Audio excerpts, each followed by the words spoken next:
بسم الله الرحمن الرحيم. السلام عليكم ورحمة الله وبركاته. hordoftoota kiyya akkam nagaa jirtanii viidiyoo irratti qabadhee dhufee akkuma agartan jilbaaba kana gosa hundarra jira akkuma viidiyoo irratti agartan kana jechuu kun hundi gadi naqatamu.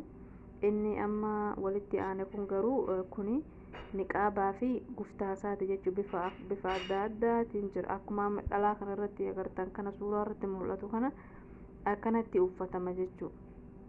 suuraa kanarratti ni mul'ata inshallah abdii qaba. warroonni bitachuu barbaadan raqamni ni jira asuma jala jilbaaba kanarratti maxxansee jira waastaabii qofaadhaan argachuu dandeessanii. kun immoo ka harkatti bijaamaa yookiin shiita jalaan naqatanii fi ka mataa rifeensatti hidhatanii jilbaaba kan uffatan akka zayitaa afaan nama jalaan balleessine maaliifin bifni loon adda addaa tokkoffaa namni keenya waan zayitii mataa dibatuuf nama jalaa balleessa akka abaayaa gurraachaa hin wanniin jedhu jechuu. bifa adda addaatiin jira gara bifa 5-6tiin jira akkasuma kun jilbaaba gadi naqatamu gurdii fi shamis isaa innillee bifa adda addaatiin jira. warri barbaadan kan lakkoofsa irra jira waastaabii qofaa warroonni dubbisuu beekan waastaabii qofaa warroonni beenis waastaabii qofaa jedha.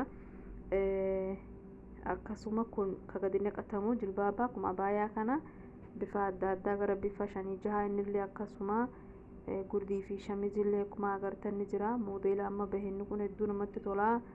ka gurraachi kun jechuun gurraachi gurdii fi shamis kunii fi bunniin kuffaan amma dhufee warroonni bitachuu barbaadan viidiyoon kiyyaa cimaa yoo sanatti laayikii sheer sabskiraayib naa godhuu qabdan yoo yaada qabaatan koomentii kaasanii jedhaa viidiyoo biraa warra garuutti.